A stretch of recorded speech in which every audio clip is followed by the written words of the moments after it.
यह सिर्फ हार नहीं थी, बांग्लादेश की बल्लेबाजी का पूरा सिस्टम ऑस्ट्रेलियाई गेंदबाजी के सामने बिखर गया।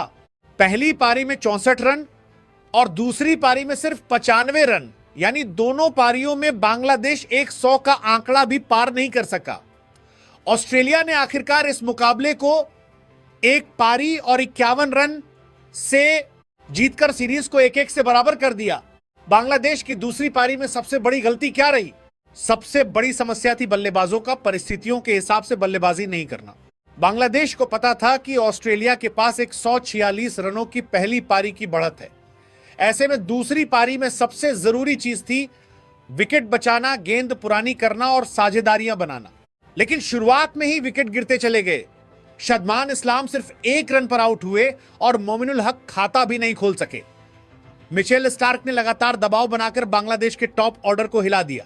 इसके बाद कप्तान नजमुल हुसैन शांतु ने 31 रन और मुशफिकुर रहीम ने नाबाद 29 रन बनाकर कुछ प्रतिरोध जरूर किया। दोनों के बीच 27 रन की साझेदारी ने कुछ समय के लिए उम्मीद जगाई कि शायद बांग्लादेश ऑस्ट्रेलिया को दोबारा बल्लेबाजी के लिए मजबूर कर दे। लेकिन शांतु ने नाथन लायन के खिलाफ बड़ा शॉट खेलने की कोशिश की और लॉन्ड ऑफ पर कैच दे बैठे। यहीं पर बांग्लादेश की आखिरी बड़ी उम्मीद भी खत्म हो गई। बल्लेबाजों को क्या करना चाहिए था? इस पिच पर हर गेंद को खेलने की जरूरत नहीं थी। खासकर मिचेल स्टार्क के खिलाफ ऑफ स्टंप के बाहर की गेंदों को छोड़ना, शरीर के करीब आने वाली गेंदों पर नियंत्रण रखना और रन बनाने से ज्यादा विकेट बचाने पर ध्यान देना चाहिए था। टेस्ट क्रिकेट में जब आपकी टीम संकट में हो तो 20-30 रन की छोटी छोटी साझेदारियां भी मैच का रुख बदल सकती हैं। बांग्लादेश को यही नहीं मिला। अगर शांतो और मुशफिकुर थोड़ा और समय क्रीज पर बिताते और बाकी बल्लेबाज भी उनके साथ टिकते तो ऑस्ट्रेलिया पर कम से कम कुछ दबाव जरूर बनाया जा सकता था। ऑस्ट्रेलिया की गेंदबाजी पूरी तरह क्लिनिकल। ऑस्ट्रेलिया की सबसे बड़ी ताकत थी तीनों प्रमुख गेंदबाजों का एक साथ चलना। मिचेल स्टार्क ने पहली पारी के 6 विकेट के बाद दूसरी पारी में भी 4 विकेट लेकर मैच में कुल 10 विकेट हासिल किए। दूसरी पारी में उनके आंकड़े 4-39 रहे।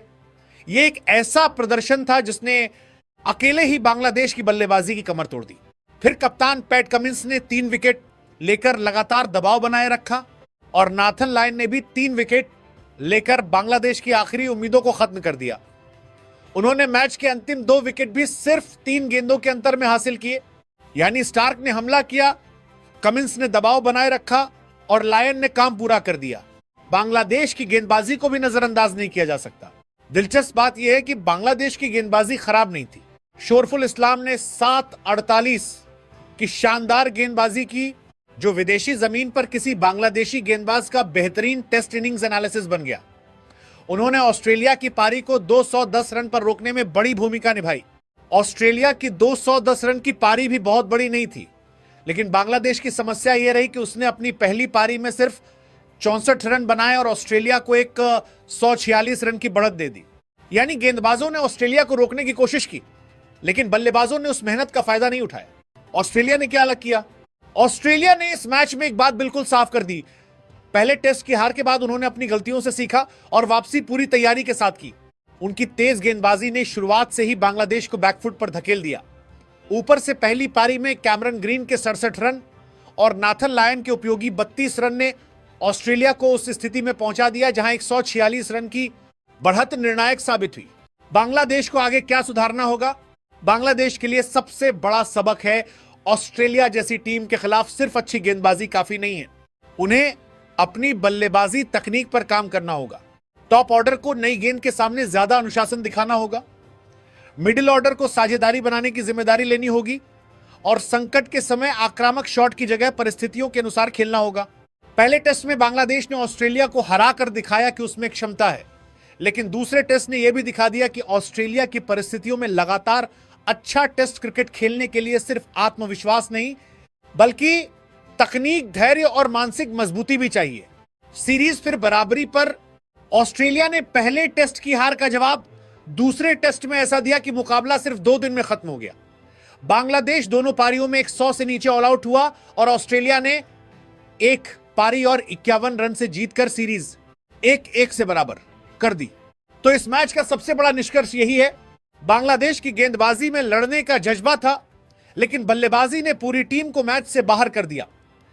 वहीं ऑस्ट्रेलिया ने स्टार्क, कमिंस और लायन की घातक तिकड़ी के दम पर ऐसी वापसी की जिसने सीरीज की पूरी तस्वीर बदल दी।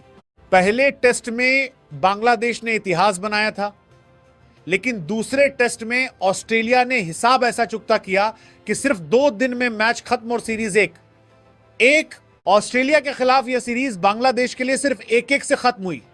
2 टेस्ट मैचों की सीरीज नहीं है। अगर बांग्लादेशी क्रिकेट के नजरिए से देखें तो यह सीरीज एक तरह से आईना है। इसने दिखाया कि बांग्लादेश में बड़ी टीम को हराने की क्षमता मौजूद है, लेकिन उसी स्तर की क्रिकेट को लगातार 4-5 दिन तक बनाए रखने की क्षमता अभी पूरी तरह विकसित नहीं हुई है। पहले टेस्ट में बांग्लादेश ने ऑस्ट्रेलिया को 9 विकेट से हराकर जबरदस्त उलटफेर किया था। वह जीत इसलिए भी बड़ी थी क्योंकि ऑस्ट्रेलिया को उसकी अपनी परिस्थितियों में हराना आसान नहीं होता। लेकिन दूसरे टेस्ट में तस्वीर पूरी तरह बदल गई। ऑस्ट्रेलिया ने बांग्लादेश को पहली पारी में 64 और दूसरी पारी में 95 रन पर समेटकर एक पारी और 51 रन से जीत हासिल की और सीरीज 1-1 से बराबर कर दी।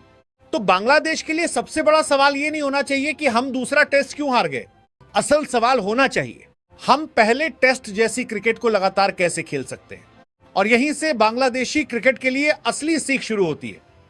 इस सीरीज की सबसे सकारात्मक बात यही है कि बांग्लादेश ने साबित कर दिया कि वो सिर्फ छोटी टीमों के खिलाफ अच्छा प्रदर्शन करने वाली टीम नहीं है। पहले टेस्ट में ऑस्ट्रेलिया को हराना यह बताता है कि बांग्लादेश के पास अच्छी टीमों को परेशान करने के लिए पर्याप्त प्रतिभा है। लेकिन दूसरे टेस्ट ने यह भी बता दिया कि एक मैच जीतना और लगातार अच्छी टेस्ट क्रिकेट खेलना 2 बिल्कुल अलग चीजें हैं।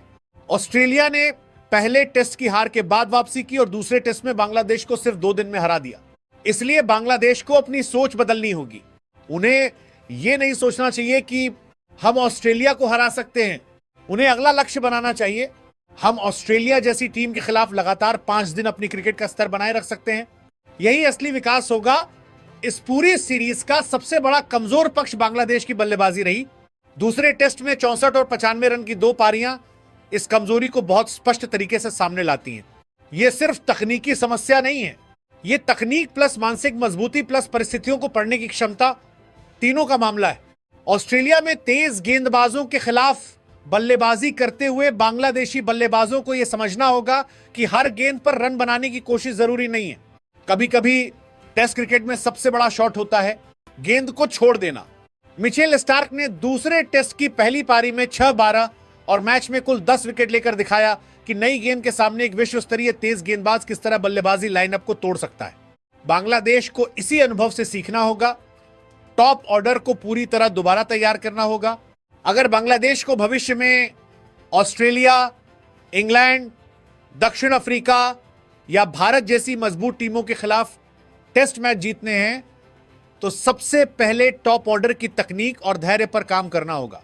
नई गेंद के खिलाफ पहले 10-15 ओवर सिर्फ सरवाइव करना ही लक्ष्य नहीं होना चाहिए, बल्कि बल्लेबाज को यह समझना होगा कि कौन सी गेंद छोड़नी है, कौन सी गेंद को डिफेंस करना है, कब स्ट्राइक रोटेट करनी है, कब गेंदबाज पर दबाव डालना है और सबसे महत्वपूर्ण अपना विकेट कब नहीं देना है। दूसरे टेस्ट में बांग्लादेश का टॉप ऑर्डर स्टार्क और ऑस्ट्रेलियाई गेंदबाजी के सामने जल्दी टूट गया। शदमान इस्लाम पहली गेंद पर आउट हुए और शुरुआती ओवरों में ही दबाव बहुत बढ़ गया। यही वो क्षेत्र है जहां बांग्लादेश को लंबे समय का निवेश करना होगा। दूसरा बड़ा सुधार एक बल्लेबाज पर निर्भरता खत्म करनी होगी। बांग्लादेश के लिए एक और बड़ी समस्या है कि जब टीम संकट में आती है तो अक्सर 2-3 खिलाड़ियों से ही उम्मीद लगाई जाती है। दूसरे टेस्ट की दूसरी पारी में कप्तान नजमुल हुसैन शांतो ने 31 रन और मुशफिकुर रहीम ने 29 रन बनाए, लेकिन बाकी बल्लेबाज बड़ा योगदान नहीं दे सके। ये टेस्ट क्रिकेट में पर्याप्त नहीं है। बांग्लादेश को ऐसी बल्लेबाजी यूनिट बनानी होगी जहां ओपनर 50 बनाए, नंबर 3 70 बनाए, मिडिल ऑर्डर 80 बनाए और कोई एक बल्लेबाज 100 भी बनाए। तभी टीम 300-350 तक पहुंच सकती है। सिर्फ एक बल्लेबाज के संघर्ष करने से टेस्ट मैच नहीं जीते जाते। तीसरी सीख बांग्लादेश की गेंदबाजी वास्तव में उम्मीद देती है। यहां बांग्लादेश को सकारात्मक रहना चाहिए क्योंकि इस सीरीज में उसकी गेंदबाजी ने दिखाया कि उसके पास अंतरराष्ट्रीय स्तर के हथियार मौजूद हैं। दूसरे टेस्ट में शोरफुल इस्लाम ने 7-48 लेकर बांग्लादेशी तेज गेंदबाज के लिए शानदार उपलब्धि हासिल की। यह विदेशी टेस्ट में बांग्लादेश के लिए बेहतरीन गेंदबाजी प्रदर्शनों में से एक रहा। इसका मतलब साफ है, बांग्लादेश के पास गेंदबाज हैं, समस्या यह है कि गेंदबाजों को बल्लेबाजों से पर्याप्त समर्थन नहीं मिलता। एक तरफ शोरफुल ऑस्ट्रेलिया की बल्लेबाजी को तोड़ रहे थे, लेकिन दूसरी तरफ बांग्लादेश खुद 64 रन पर ऑल आउट हो गया। यानी गेंदबाज ने अपना काम कर दिया, लेकिन बल्लेबाजी यूनिट उस प्रदर्शन को मैच जीतने वाली स्थिति में नहीं बदल सकी। ऑस्ट्रेलिया के लिए बांग्लादेश के खिलाफ यह सीरीज एक चेतावनी और जवाब दोनों थी।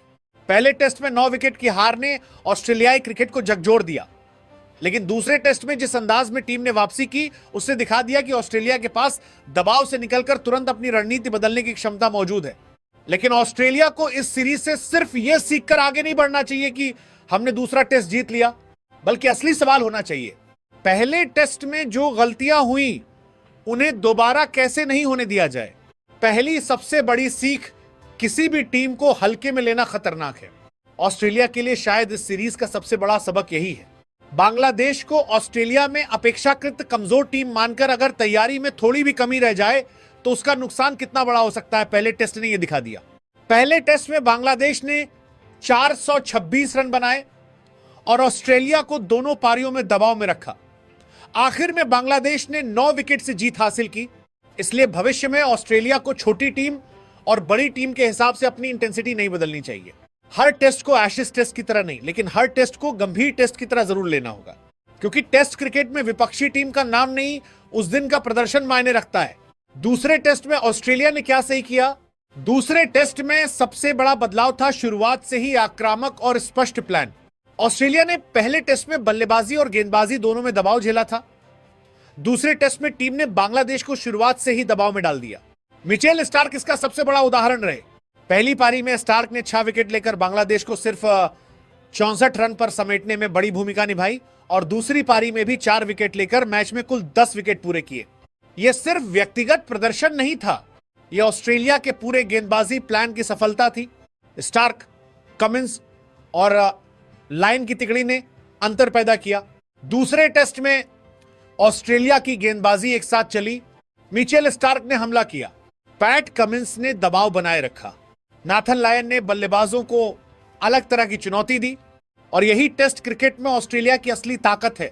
अगर स्टार्क को शुरुआती विकेट मिलते हैं, कमिंस लगातार दबाव बनाए रखते हैं और लायन बाद में बल्लेबाजों को फंसाते हैं, तो विपक्षी टीम के लिए बच निकलना बहुत मुश्किल हो जाता है।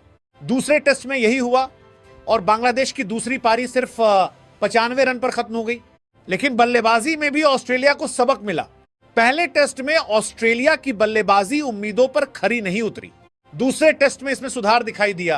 कैमरन ग्रीन ने 67 रन की शानदार पारी खेली और नाथन लायन ने निचले क्रम में महत्वपूर्ण 32 रन जोड़कर टीम की बढ़त को मजबूत किया। ग्रीन और लायन की साझेदारी ने ऑस्ट्रेलिया को 146 रन की बढ़त दिलाने में अहम भूमिका निभाई। यह एक महत्वपूर्ण बदलाव था। ऑस्ट्रेलिया को यह समझना होगा कि टेस्ट क्रिकेट में सिर्फ टॉप ऑर्डर के रन काफी नहीं होते, नंबर 7, 8 और 9 के रन भी मैच जिताते हैं। जब निचला क्रम 30-40 रन अतिरिक्त जोड़ देता है तो वही रन विपक्षी टीम के लिए बहुत बड़ा दबाव बन सकते हैं। ऑस्ट्रेलिया की बल्लेबाजी में अभी भी क्या सुधार चाहिए? दूसरे टेस्ट की जीत से यह नहीं मान लेना चाहिए कि बल्लेबाजी की सारी समस्याएं खत्म हो गई। पहले टेस्ट में ऑस्ट्रेलियाई बल्लेबाज बांग्लादेश के स्पिन और दबाव के सामने पूरी तरह सहज नहीं दिखे थे। इसलिए ऑस्ट्रेलिया को खासकर ऐसी टीमों के खिलाफ सब कॉन्टिनेंट स्टाइल स्पिन प्रिपरेशन और बेहतर करनी होगी। बांग्लादेश, भारत, श्रीलंका और पाकिस्तान जैसी टीमों के खिलाफ ऑस्ट्रेलियाई बल्लेबाजों को अलग तरह की चुनौती मिलती है। उन्हें अभ्यास करना होगा, स्पिन के खिलाफ लंबे समय तक बल्लेबाजी करना, सिर्फ आक्रामक शॉट पर निर्भर न रहना, विकेट को पढ़ना, स्वीप और डिफेंस के बीच सही संतुलन बनाना, साझेदारी को प्राथमिकता देना और सबसे महत्वपूर्ण, एक खराब सेशन के बाद पूरी पारी को कोलैप्स नहीं होने देना। ऑस्ट्रेलिया को छोटी टीमों के खिलाफ अपनी सोच बदलनी होगी। यह सबसे महत्वपूर्ण हिस्सा है। मैं ऑस्ट्रेलिया को सलाह दूंगा कि वो टीमों को छोटी और बड़ी कहकर तैयारी का स्तर तय न करे। बांग्लादेश ने पहले टेस्ट में जो किया वो इसका सबूत है।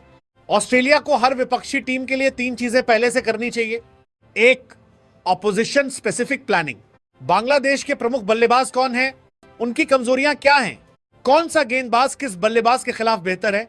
नई गेंद कब प्रभावी होगी? स्पिन कब लाना है? इन सवालों का जवाब मैच शुरू होने से पहले तैयार होना चाहिए। 2, कंडीशन स्पेसिफिक प्लानिंग। ऑस्ट्रेलिया में भी हर मैदान एक जैसा नहीं है। डार्विन और मैके जैसी परिस्थितियों को देखकर गेंदबाजी और बल्लेबाजी का प्लान बदलना होगा। दूसरे टेस्ट में ऑस्ट्रेलिया ने मैके में शुरुआत से ही कंडीशंस को अच्छी तरह इस्तेमाल किया, यह भी उसकी वापसी की बड़ी वजह बनी। 3, इंटेंसिटी कभी कम नहीं होनी चाहिए। अगर ऑस्ट्रेलिया किसी कमजोर रैंकिंग